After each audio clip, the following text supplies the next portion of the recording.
dalam satu organisasi itu tentunya kan ada praktek-praktek yang berkaitan dengan hal-hal metafisik gitu. Di situ yang memberikan tawaran. Jika kamu nanti pingin punya satu keturunan, itu kita kabulkan. Tapi syaratnya untuk pertama kamu harus mencari hari-hari bayi. Itu dimakan dan ngambilnya itu ada 3 yang dimakan: jantung, hati, dan 1 itu adalah mata. Anak usia 6 tahun lah mas, 6-5 tahun. Tahu nggak mas kalau di zoom matanya ada nggak? Itu matanya bolong.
Om, Iya, mesti ini. Kita sekali lagi Om mengunjungi rumah Belanda yang ini sudah lama kosong ya. Kira-kira di sini kalau yang Om mau dapatkan sekilas ini ada kisah apa Om? Iya, tentunya ini kesekian kali ya kita mengunjungi rumah dan rumah-rumah era kolonial. Tapi tentunya kalau kita kunjungi itu ada satu peristiwa yang khusus atau spesial. Biasanya kayak gitu sih. Ya, sehingga menjadi nanti satu pembelajaran buat kita seperti apa dan kisah sejarah horornya seperti apa. Tapi kalau sekilas ya saya cermati dari desain arsitekturnya, sebenarnya rumah ini itu dibangunnya era 50 sampai 60-an gede. Bukan zaman Belanda ya? Lokasinya. Oke. Gitu. Karena kalau kita lihat kan desain arsitekturnya jengki.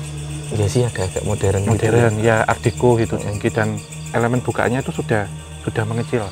Tapi memang dulunya di sini berdiri rumah Belanda yang kemudian diimprove menjadi seperti sekarang. Oke, di tanah yang sama ya? Di tanah yang sama. Oke. Karena kenapa? Ini kita ada boleh dibilang adalah tanah terkutuk. Dalam tanda kutip ya. Karena kenapa itu Om?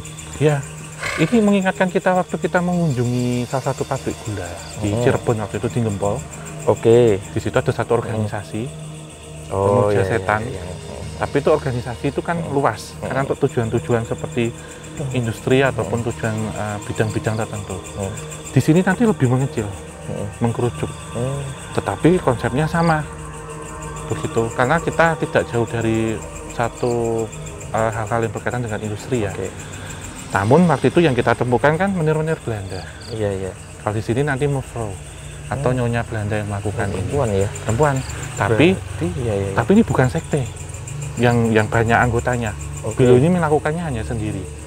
Ya emang bisa Om sendiri. Bisa. Bukannya itu kayak sekte iya. Ada beberapa orang seperti itu. Iya, sebenarnya di awal itu memang satu organisasi yang terselubung ya. Nah, dalam satu komunitas itu tentunya kan tidak semuanya menir-menir Belanda, tapi juga ada mevrouw Belanda. Tapi dari melakukan satu organisasi tersebut, beliau ini ternyata seperti halnya keluar ataupun memilih untuk perjanjian tersendiri di luar ini, tapi masih satu organisasi. Jadi memang ya saya lihat itu organisasi yang banyak itu kadang kesini juga di malam-malam tertentu, itu terkadang ada seperti upacara-upacara tertentu. Berarti boleh dibilang tempat ini dulu pernah jadi semacam ini ya, kayak base camp perkumpulan dari organisasi tersebut ya? Iya, tetapi Oke. bedanya organisasi itu didominasi oleh perempuan-perempuan. Dan yang unik nih Mas D, memang ada satu pengorbanan tertentu ya. Saya melihat di sini ada hewan-hewan yang dipakai untuk tumbal waktu itu, dan juga anak-anak gitu. Dan kaitannya di sini memang kalau biasanya kan nyari ini untuk sesuatu hal yang berkaitan dengan finansial ataupun berkaitan dengan harta ya. Oke. Di sini berkaitan dengan anak-anak begitu. Dan itu juga ini Mas Di meresahkan warga waktu itu ceritanya. Di era-era kolonial yang saya lihat tahun 1920 hingga 1930. Kalau ini Om, kita flashback di cerita-cerita yang ini identik sama cerita yang di sini ya. Iya. Ini kan biasanya kita temui di pabrik-pabrik gula seperti itu. Nah, sedang di sini ini hanyalah sebuah rumah yang kalau tadi Om mau ceritakan ini dilakukan oleh kelompok kecil minor seperti itu. Nah, yang dalam tanda kutip yang dipuja itu apakah sama seperti yang organisasi yang kita temui di pabrik-pabrik gula itu, atau ternyata ada beda atau grade-grade-nya seperti itu? Sebenarnya ini hampir sama ya. Kalau kita mengingat rumah ini adalah seperti rumah dinas atau diswoningen dalam bahasa Belanda, di mana dulu yang menempati seorang zinder. Tapi berbeda kalau pabrik gula kan lebih ke tebu ya. Kalau di sini itu pengawas Tabaks-Onderneming ataupun perusahaan dalam bidang tembakau. Nah, dalam hal ini tetap ada sekte-sekte tertentu yang seperti itu. Tapi Mevrouw Belandanya ini memang ada satu hal di mana ini sudah manggil sih Mas. Siapa ini? Beliaunya bilang kalau kamu pengen lebih tahu ceritanya lebih dalam, masuk. Waduh. Gitu. Dan aroma-aroma yang saya rasakan sekarang sih menciumnya seperti kayak ngerebus kentang keju. Sama, kayak masakan ini, mau western hajatan gitu lah ya. Seperti itu. Tapi nanti kita sebelum masuk kita coba izin dulu, kita doa biar diberi keselamatan. Dan ini gabungan ya. Tahun lalu kita mengunjungi pabrik-pabrik gula, ditambah kondotel waktu di Bandung. Ini mix. Kita nggak tahu ketemu apa di dalam. Oke lah, udah sampai sini Om. Oke, kita mantepin hati. Ya, Sobat Javanica ikuti penelusuran kita kali ini ya. Ini kita akan minta izin dulu. Ini sudah dipanggil, nanti kita akan masuk ke dalam. Oke Mas D. Kita ini dulu ya. Kita di sebelah situ. Oke.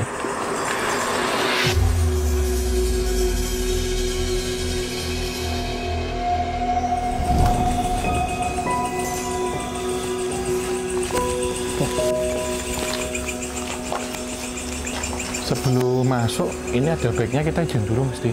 Di sini? Iya. Tentunya ini kalau yang berkaitan dengan Belanda kan kita ada regulasi secara etika dan perizinan ya.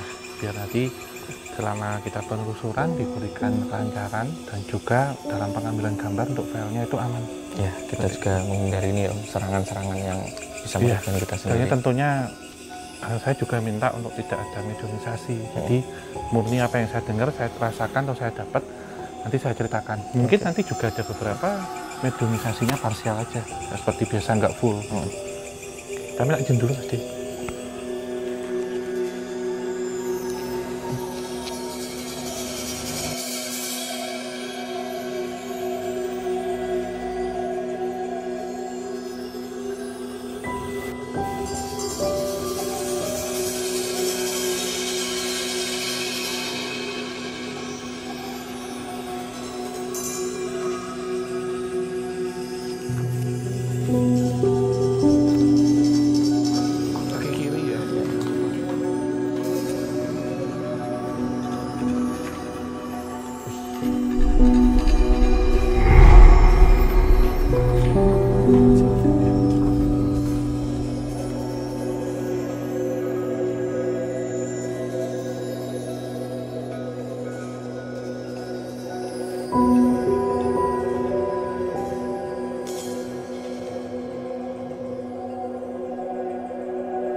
Ini kita sudah ada di dalam, Mas De. Iya Om. Saat kita masuk, saya punya pertanyaan dulu. Kira-kira yang Mas dirasakan apa? Nanti harapan saya, ini kita beda sudut pandang ya. Apa yang dilihat Mas De, sama yang dilihat saya harus berbeda. Dan nanti kita coba cari satu titik tengah. Kira-kira apa sih ini ketika kita kayak metode yang kita pakai untuk menelusurinya ini nanti seperti apa? Biasanya kan ini ya, kita berdasarkan apa yang Om rasakan. Kenapa Om ini kok kita harus punya pandangan yang beda-beda? Ya tentunya ini akan kita bagi. Saya minta nanti Mas D lebih dekat sama sosok Nyonya Belandanya. Dan saya lebih ke yang di ini, yang dipuja. Gitu. Jadi biar kita tidak kebagi ini ya, hanya di saya saja, tapi coba kita biar nanti dapat ceritanya bisa lebih akurat, lebih maksimal seperti apa begitu. Kalau di sini yang saya rasakan nih Om, sensitivitasnya meningkat, cuman bukan untuk melihat dalam tanda kutip makhluk astral, tapi yang saya lihat dalam tanda kutip ini kayak peristiwa gitu. Iya, seperti kilas kan. Iya, karena saat kita masuk saya sudah minta tolong untuk sosok-sosok seperti Black Giant ataupun sesuatu. Iya, hilang, nggak ada. Menjauh dulu gitu. Jadi saya pun merasakan waktu rumah ini dulu ya, sebelum direnov nih saya lihat. Bagaimana keceriaan ataupun kehangatan dalam rumah tangganya itu seperti apa. Cuman ini satu faktor Mas. Jadi satu faktor yang klasik ketika terjadi membina satu rumah tangga itu seperti belum dikasih keturunan dari keluarga ini begitu. Dan mereka itu ini nanti saya saya melihat secara kronologi nanti Mas D kalau mendapatkan namanya siapa nanti dikasih tahu aja. Mau motong pembicaraan nggak apa-apa. Om ini seperti ini interupsi nggak apa, karena ini saya ngalir, Mas D juga ngalir. Iya, saya juga sama.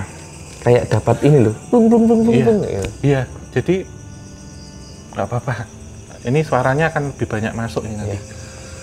Satu cerita ya, bahwasanya dulu mereka memang berasal dari negeri Belanda, usianya tidak jauh berbeda, masih muda ya, masih 25 dan 20 tahun. Si tuannya ini dulu itu memang studi dalam bidang perkebunan. Lantas ketika datang ke Forstenlanden, lebih tepatnya ke wilayah antara Jogja dan Solo, itu beliau mendapatkan satu tugas untuk mengamati perkebunan, tapi mendapatkan perkebunan tembakau. Nah, mereka itu sebenarnya satu pasangan yang sangat harmonis dan romantis. Iya. Gitu. Saya merasakan ini Om, ketika Om tadi bilang ini tanah terkutuk dan sebagainya, saya malah merasakan keharmonisan di sini. Iya. Ini keluarga baik-baik aja kok kayak gitu.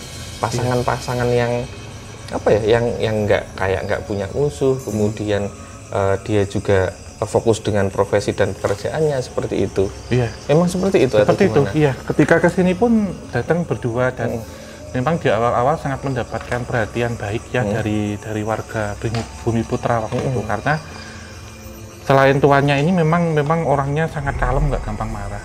Gitu. Terus yang nyonyanya ini pun sering mengajari seperti kayak menjahit menyulam gitu Mas. Saya lihat di beranda-beranda depan di sana kalau sore hari. Yang diajari pribumi atau? Orang pribumi. Terus ya seperti di foto-foto ya, saya lihat ada meja, kemudian beliau duduk di atas dan lesehan gitu. Karena sudah membina satu rumah tangga yang cukup lama. Suatu ketika keluarganya dari pihak laki-laki itu datang dari Belanda ke Indonesia dan ditanyakan, kok ini kita belum punya cucu gitu. Nah ini singkat cerita, kemudian dalam satu organisasi itu tentunya kan ada praktek-praktek yang berkaitan dengan hal-hal metafisik gitu. Dari penganutnya sendiri, tekniknya sendiri, lantas kemudian ada satu keanggotaan di situ yang memberikan tawaran. Jika kamu nanti pingin punya satu keturunan, itu kita kabulkan. Tapi syaratnya untuk pertama kamu harus mencari hari-hari bayi. Untuk dimakan, itu syaratnya. Benar. Waktu itu beliaunya ini nggak mau, jijik gitu. Tapi karena mendapatkan tekanan terus, kemudian masukan, akhirnya suatu ketika di kamar sebelah depan sih Mas, saya lihat satu malam beliau bermimpi didatangin sosok anak-anak kecil. Anak kecil ini menyampaikan bahwasanya saya mau menjadi anak keturunanmu, tapi ikuti petunjuk kita. Gitu. Dan ketika anak itu hilang nih Mas, mundur gitu, yang saya lihat sebelum mundur itu menyerupai sosok kambing. Gitu. Jadi merubah terus kayak jalan mundur gini dia. Tapi mundurnya itu nembus tembok. Ketika itu dibicarakan dengan komunitasnya, mereka setiap malam tertentu mereka menyarankan, saya lihat di dalam ruang tengah itu memang ada seperti deretan lilin-lilin. Yang saya lihat waktu itu nyanya masang mas, dimasang satu-satu, dan ketika petunjuk itu datang, dia akan coba jalan sendiri, tapi mukanya itu udah berubah. Jadi biasanya anggun ya, walaupun rambutnya blondi gitu, seketika kayak aul-aulan gitu mas. Dan darinya memang keluar seperti taring kecil. Dan yang saya lihat ketika jam malam seperti ini ya, di malam-malam tertentu itu keluar. Dan waktu itu kan kalau seorang dukun beranak itu kan tidak datang ke bidan, tapi ditangani oleh dukun beranak.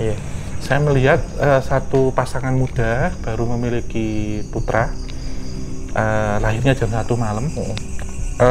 Ketika itu mbak dukunnya ya, mbak dukun bayi itu putri, saya lihat simbok-simbok gitu, itu misalnya masih bawahan dari kelaminnya. Itu datang memasuki suatu tempat itu, kemudian si dukun bayinya ini kan membersihkan. Nah, ari-arinya itu ditaruh di daun pisang yang saya lihat. Terus bilang sama suaminya, dimasukkan ke dalam kendi, setelah itu nanti dikuburkan. Nah, mungkin karena ngurusi yang di dalam dulu, suaminya ini bawa. Jadi daun pisang dimasukkan kendil, dikasih hari-harinya, ditutup lagi pakai daun pisang, ditutup atasnya pakai tutupnya kayak cobek. Ditaruh di luar. Terus gitu kan ya. Digerabah, karena di luar kan nggak curiga ya. Si nyonyanya itu pakai kayak baju putih tapi kayak pakai kerudung gitu loh mas, bukan hoodie gitu ya. Ditutup gini aja, mantau. Terus ketika ditaruh dia ambil satu ininya di bawah. Nah ini kan akhirnya karena itu baru pertama tergesa-gesa, jadi terjatuh. Ininya jatuh, pecah. Tapi diambil lagi terus lari. Dan dianggap kucing yang ngambil. Gitu. Nah ketika sampai di sini dimakan mentah-mentah. Dan ini harus ada sebanyak 3 tahapan. Tiga tahapan sampai tahapan berikutnya. Dan setiap malam juga bertemu dengan sosok yang kambing kecil itu. Tepat 100 hari setelah melakukan itu positif hamil. Nah, saya berhenti sampai sini dulu. Ini baru Mas Di, nanti tak lanjutkan ke sesi berikutnya. Kita cocokkan ya. Merinding ya Mas. Sama aku merinding juga. Aku tadi pas sampai sini melihat kayak kanibalisme. Ada something kanibalisme yang itu memang organ manusia, ada yang dimakan. Kalau Om tadi bilang ari-ari, mohon maaf ya Om kalau misal berbeda. Ini kok saya melihatnya bukan cuman ari-ari tapi sampai ke kayak jantung atau apa ya, kayak ada organ yang lain yang itu juga dimakan. Saya nggak tahu untuk apa. Kemudian ada anak kecil lari kayak gitu, saya nggak tahu itu anaknya atau bukan, soalnya saya lihat anak kecil itu ketika saya coba dalam tanda kutip ini ya dimaju mundurin gitu ya, ini nggak ada gedenya gitu, cuman anak kecil tapi dia nggak sampai dewasa atau bagaimana, udah gitu aja kayak gitu. Ya benar, jadi itu sebenarnya di langkah ketiga Mas Di. Gitu. Jadi kalau tadi ngambil ari-ari, yang ketiga ini menyeramkan. Apa? Harus membongkar kuburan bayi yang mati belum lama. Terus? Jadi saya lihat memang beliau ini di hari terakhir itu harus ngambil Mas. Jadi anaknya ini diambil. Jadi bentuk anak bayi yang masih sudah lahir tapi meninggal itu dimakan, dan ngambilnya itu ada 3 yang dimakan. Apa? Jantung, hati, dan 1 itu adalah mata. Itu. Dan sosok siapa sih yang jalan itu? Sosok yang dimakan Mas. Oh gitu. Dan setelah itu akhirnya beliau dinyatakan positif hamil. Karena waktu itu keluar dari kamar lari ya, itu muntah-muntah dan mengandung Mas. Tapi ada satu konsekuensi, ketika nanti anaknya besar harus meneruskan sebagai laku ritual pemujaan terhadap sosok setan itu. Gitu. Dan beliau juga minta ketika melakukan itu adalah perlindungan pada suaminya. Karena suaminya memang orang baik Mas yang saya lihat, tapi ada dalam lingkungan Belanda yang tidak suka dengan kehadirannya karena teks ya ataupun pajak itu bisa diringkas oleh beliau. Jadi tidak ada seperti pungli waktu itu. Itu sih Mas yang saya tangkap. Panas kakiku panas Om. Iya. Kayak minta untuk satu melangkah sih. Cuman ada di satu step yang saya harus jalannya seperti ini. Oh gitu. Saya nggak harus kan? Nggak, karena yang saya tangkap ada satu ritual itu semua jalannya harus mundur. Dan dari tadi saya diikuti nih sih Mas, anak. Jadi ketika ini saya masih melihat ya ketika ini aktif itu ya. Jadi ditempati waktu itu tahun 70-an atau 80-an Mas. Si pemilik rumahnya ini itu punya anak kecil. Usia 2 tahun, dia main Apollo. Ingat nggak Mas Apollo? Ingat. Yang duduk itu. Nah, kalau ditaruh di depan situ itu kadang si anaknya itu seneng kegirangan gitu. Ternyata dia main sama 3 sosok makhluk astral yang jalannya mundur. Jadi gini. Kayak misal Mas Apollo-nya nih, aku anak astralnya mainnya mundur gini Mas. Oh gitu? Iya, itu berasal dari 3 hari-hari sama satu sosok itu tadi. 3 hari-hari. 2 hari-hari sama sosok mayat bayi. Tapi bisa lebih di zoom nggak Mas D? Tapi ini saya ngelihatnya bukan ini Om, bukan sosok bayi atau bayi bajang atau bayi udah gede, atau anak gede. Apa anak usia 6 tahun nggak Mas? 6-5 tahun. Tahu nggak Mas kalau di zoom matanya ada nggak? Itu matanya bolong. Iya, hitam kayak gini. Tapi coplok. Iya, ini ada darah-darahnya. Ngeri Om. Dan kakinya itu bukan kaki, sorry Om, bukan kaki manusia. Kaki kambing. Teklek modelnya. Nah itu yang menjadi sosok devil yang di sini dipuja seperti itu. Ya. Ini saya kayak belum bisa melangkah ke sana Om. Entah Om, saya kayak ada utang yang harus. Iya, ini habis ini sesinya Mas Di. Ceritakan. Ini Mas ikuti. Nggak apa-apa. Nggak apa. Ikut tangan saya. Ikuti tangan saya ya. Nah, saya geraknya seperti apa diikuti.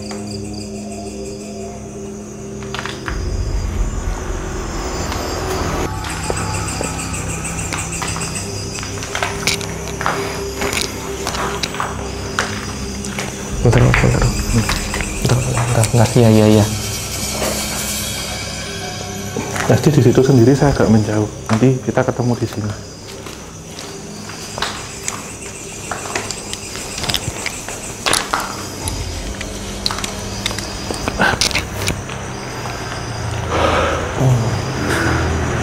Dulu tanah ini itu kalau feeling saya ini tanah yang baik Om sebenarnya. Sebelum semua itu terjadi, tapi setelah ada peristiwa saya nggak tahu apa, ada yang terkubur di sini. Saya nggak tahu masih di sini atau enggak, atau itu hanya simbolik. Warnanya merah. Ya, itu bentuknya kotak Mas. Apa itu? Ada seperti kotak terus dibungkus pakai kain merah ya. Di dalamnya itu menyimpan tulang-tulang bayi yang tadi. Yang kita ceritakan tadi. Iya. Tapi itu semuanya di sini sudah lebur karena ada satu cerita ya, melakukannya itu nggak hanya 3 syarat itu loh Mas B. Baca Sanika, tapi ketika beliau kemudian menjalani kehamilan selama 9 bulan itu memang tidak ada apa-apa. Tapi setelah anaknya lahir nih. Mohon maaf, anaknya itu yang lahir itu perempuan bukan? Perempuan. Oh iya. Benar. Lalu dapat namanya nggak? Kalau saya pokoknya ada huruf E-nya, entah Elena, Eleanor, Elizabeth. Elizabeth. Iya, anaknya yang Elizabeth. Kalau itu nyonyanya itu Margareta. Namanya secara nama umum ya. Kalau anaknya ini sih aman Mas, cuman kemudian dia seperti mendapatkan satu anggapan bahwasanya kalau kamu tidak mau menuruti ini nanti anakmu akan kita bawa.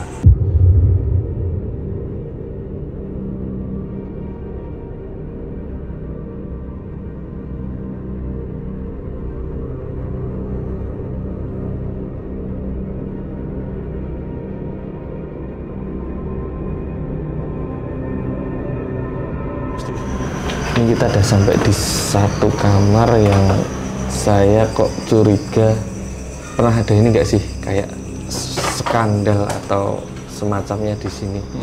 Iya, jadi kan dulu ya ketika nyonyanya ini terkadang ditinggal tugas oleh suaminya keluar kota, itu kan ditemani pekatik-pekatik ya, atau seperti asisten rumah tangga tapi laki-laki. Ada yang usianya tuh lebih muda dari sini, 10 tahun lah, masih muda banget gitu. Beruntung Itu ya modelnya seperti itu menaruh hati, tapi kan sebagai orang bawah nggak berani menyampaikan itu. Nah, tapi ketika malam-malam tertentu terkadang menemaninya itu sampai malam, jadi tidak ada adegan mesum atau apa, tapi seperti jadi teman curhat. Sembari ketika anak perempuannya sudah tertidur, di luar dari segala aktivitas tentang pemujaan setan ya. Nah, suatu ketika malam itu hujannya deras banget, jadi belum memang tidur di satu ruang yang ada di sini, lantas asisten rumah tangganya itu di belakang. Nah, waktu itu terjadi seperti aksi ini ya, penjaraan atau perampokan. Karena waktu itu memang warga Belanda sendiri yang jumlahnya tidak banyak itu sangat meminta sekali keamanan dari pihak warga sekitar, ataupun ataupun sistem pemerintahan pamong-pamongnya untuk menjaga rumahnya, karena sangat takut sekali ketika terjadi seperti perampokan. Nah, ketika masuk sini saya lihat ada beberapa orang ya, ada sekitar 4 boleh dibilang seperti begal lah begitu. Yang satu nunggu di luar, jadi kayak centeng-centeng itu serba hitam itu. Yang 3 itu nyuiping masuk ke dalam. Nah, ketika masuk di sini nyonyanya itu nggak takut sama sekali. Udah, kalau kamu mau ambil aja, tapi yang penting saya sama yang ada di rumah jangan diapa-apain. Kalau sampai diapa-apain nanti saya akan minta polisi Hindia Belanda untuk menjarain ataupun untuk menangkap kalian semua. Oke, nyonyanya manut ngambilin uang gulden ataupun emas itu diantar, tapi karena bajunya kan minim kalau malam tidur gitu Mas Di, melihat belahan pahanya itu kemudian tertarik di sini, terus ditarik gini sekalian, dia diem aja. Kemudian ketika disudutkan kemudian terjadi seperti pelecehan seksual karena ada suara godek-godek gitu, akhirnya yang ini datang bawa golok. Yang tadi lebih muda tadi, karena tadi ya, membawa banyak ini ya, karena takut kan. Akhirnya sebenarnya sudah diintimidasi, kalau kamu macam-macam saya akan manggil seperti ini ya, seperti apa kalau yang jaga itu seperti keamanannya lah. Keamanannya untuk motong leher kalian gitu, karena ini takut. Yang 2 akhirnya lari, tapi tersisa yang di dalam ini Mas. Akhirnya ini minta tolong, minta ampun gitu, tapi karena sudah melakukan tindak itu tadi, akhirnya nyonyanya ini bawa ngambil goloknya yang punyanya siapa ini tadi, yang asisten rumah tangganya, disabetkan, dibunuh di sini. Terus karena ini panik ya akhirnya, jadi sewaktu itu tadi kan mau digagahi nih Mas D atau pejabat nikah, jadi itu sebenarnya kerasukan, jadi seperti mediumisasi. Yang mana? Yang nyonyanya. Oh, yang nyonyanya. Jadi nggak takut sama sekali ketika saya melihat mau dicakar ataupun mau digini itu nggak mempan. Jadi memang karena sudah melakoni ilmu-ilmu berkaitan dengan supranatural dan metafisik itu dalam, jadi beliau ini memang memiliki satu kanuragan gitu. Orang Belanda ada yang ini juga ya? Iya, karena sudah komunikasi kan, ngomongnya banyak nih, bahkan memiliki dukun-dukun sihir juga, dan beliau ini juga melajari itu. Lantas ketika melihat takut mati tadi, saya melihat beliau mengambil seperti gelas kristal, kemudian dari leher lukayan itu ditadai Mas gini, terus kemudian diminum, gini, diminum seperti ini, terus dia ketika setelah minum itu dia sadar, jadi berlumur darah Mas ini, gaunnya itu, tapi bukan darahnya nyonyanya, tapi darahnya ini, begalnya itu. Terus akhirnya bilang, kamu gitu, si ini nanti bentar. Karena dia datang sih Mas, yang ininya.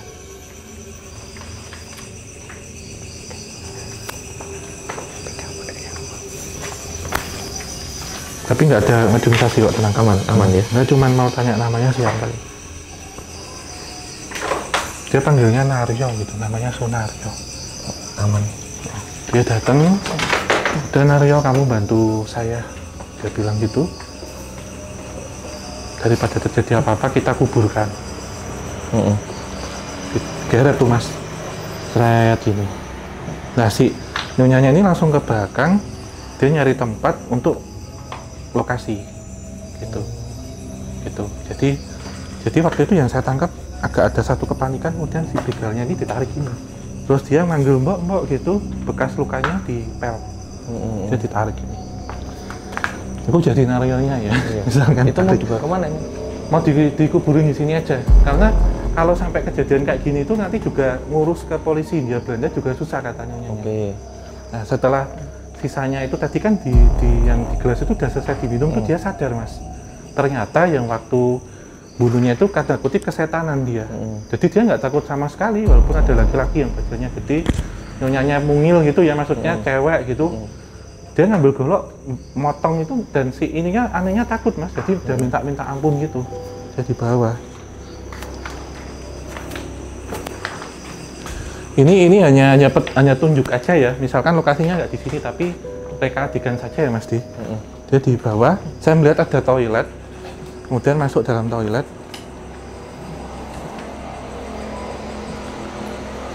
Mau dikuburin di toilet om? Ya, jadi dia minta sama Naryo tadi, kamu ambil tehelnya gitu, ubinya kamu bongkar, kamu ambil apa? Ambil cangkul. Kemudian yang saya lihat, karena ini nggak bisa ditekuk kan, di setiap siku sama lututnya dikeprasin mas Di. Tapi nggak putus, jadi cuma buat nekuk biar muat kayak gitu ya. Terus saya lihat ada ukuran 1 kali 1 ya, dibongkar, digali waktu itu juga, terus dimasukin jenazahnya ditutup. Nah suatu ketika ya itu malam-malam ya, sosok ini kan karena meninggalnya mati penasaran dia bangun begitu. Menghampiri si nyonyanya ini waktu tidur.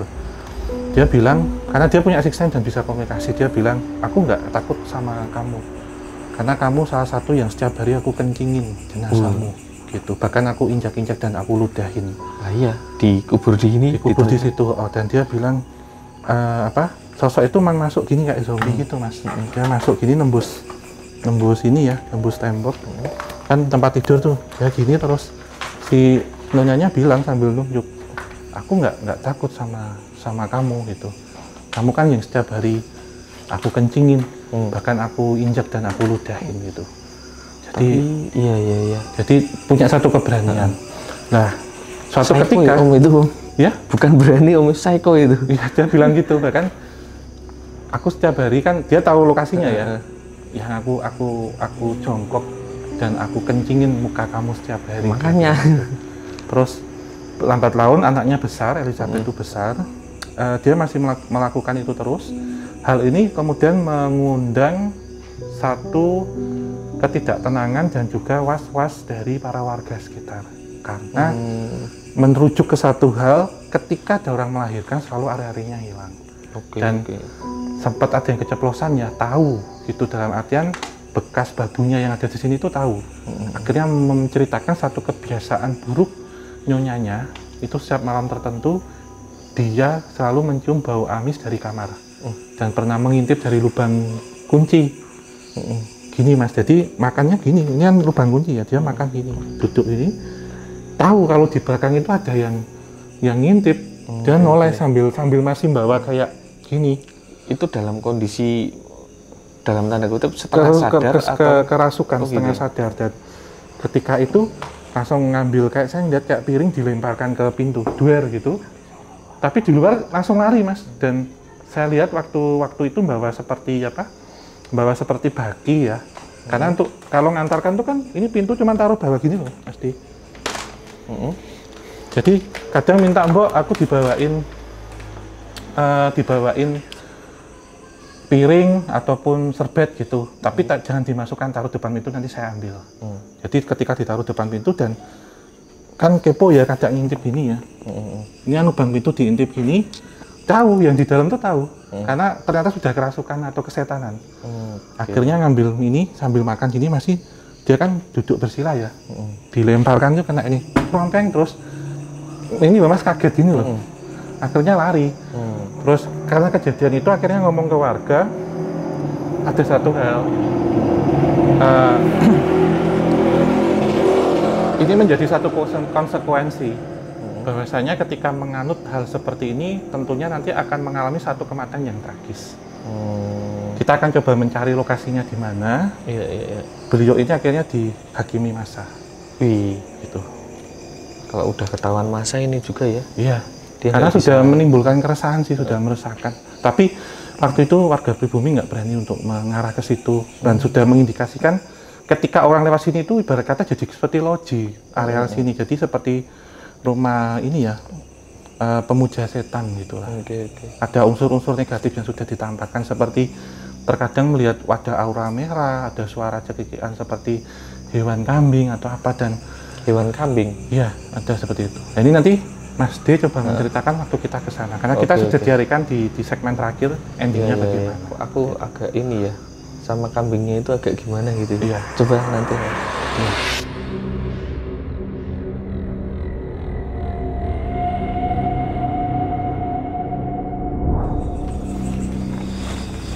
Nah, ini Mas D. Kalau kita lihat semaknya seperti ini ya. Jadi kita memperhatikan faktor keamanan. Mengingat ini sudah tengah malam mendekati jam 12. Yang kita takutkan semisal ada lubang tidak terlihat ataupun hewan reptil berbisa di situ. Terus ini karena lokasinya kalau kita ke sana itu dekat dengan pemukiman warga, jadi kita biar tidak mengganggu warga yang istirahat. Jadi ada baiknya kita ceritakan dari sini saja. Oke, Om. Sebelum nanti saya ambil, saya akan download informasinya dulu.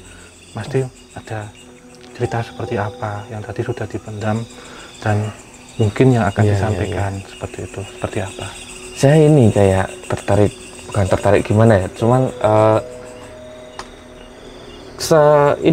sekilas dua kilas ada sosok yang Om Ho bilang tadi kambing-kambing. Ini hampir sama Om seperti yang pernah kita temui di beberapa pabrik gula yang pernah kita kunjungi, cuman yang di sini kalau menurut feeling yang saya rasakan dan beberapa kelipat yang saya tangkap, itu kambingnya kayak kecil-kecil. Iya, seperti anak-anak kambing. Kayak anak umur 6 tahun sama 10 tahun. Ada berapa Om kalau Om Ho ini? Saya melihatnya sih banyak ya, rupa-rupanya gitu. Tapi sepertinya ini memang diambil dari tadi jenazah-jenazah bayi yang didudah itu apa kalau digali kembali begitu. Dan hal ini ternyata yang memicu kemarahan dan keresahan warga. Sehingga di hari itu ya, sebenarnya info itu sudah didapatkan dari salah seorang pekatiknya yang kasih tahu ke nyonyanya. Sudah diminta seperti mediasi oleh warga. Jadi terkadang ada warga yang melempar seperti batu gitu ke dalam rumah. Terus kejadiannya itu sebenarnya mau diungsikan, jadi tahu tentang kondisi itu, anaknya mau dibawa tapi suaminya lagi tidak ada di rumah, jadi sedang dinas lama gitu. Terus kejadiannya malam hari ya, sekitar pukul 7:30 malam, dan semua warga sudah mengepung lokasi ini dan membawa ini obor begitu. Jadi kayak ini ya, kayak film-film zaman dulu gitu. Iya, membawa obor, terus akhirnya ada yang akhirnya bisa masuk dan oke, saya akan ikut kalian, tapi keluarga saya jangan dibawa, termasuk anak saya gitu. Terus akhirnya dibawa ke satu lokasi yang saya lihat di situ ada seperti lapang yang sering dipakai untuk adu jago di situ. Ada beberapa pohon-pohon di sekitarnya. Terus ketika terjadi itu diikat Mas, mau diikat gini tapi nggak bisa. Jadi ketika diikat itu talinya lepas terus. Salah seorang paranormal bilang ini nggak bisa dilakukan dengan cara benda tajam, tapi ternyata dengan ini bambu. Jadi kulit bambu itu kan tajam, yang bisa ngebunuh ini gitu. Sederhananya itu yang jadi kelemahannya dia. Jadi kelemahannya. Jadi saya melihat ini karena ini ya sadis ya kalau saya lihat, dan terkesal seperti gore gitu ya. Jadi hanya saya sajalah yang melihatnya. Lantas ketika sudah tidak berdaya ya, sudah sekarat gitu, saya melihat ada beberapa yang kemudian mengawalinya itu dengan melemparkan obor. Ya, jadi obornya itu kemudian ketika terkena badan itu kemudian lainnya melempari semua dan beliau ini meregang nyawa ataupun meninggal dengan cara dibakar warga itu, dibakar massa. Dan ketika matinya dia bilang bahwasanya ini juga sudah menjadi tanggung jawab saya, resiko saya. Tapi dia senang ketika meninggal tapi masih ada keturunannya gitu. Dan ini memang jadi sesuatu yang harus saya tanggung gitu. Dan dia berpesan lebih baik saya berkorban untuk keluarga saya rela mati seperti ini, dan saya tahu konsekuensinya ketika saya mati saya pun nanti akan tetap menjadi abdi dari setan ini begitu. Dan ketika dibakar ya apinya itu uniknya waktu dibakar itu keluar sosok kambing mas apinya. Jadi bentuk seperti bola api yang bentuk seperti kambing dan gibas-gibas gitu loh. Dan warga waktu itu pun jaga jarak takut gitu.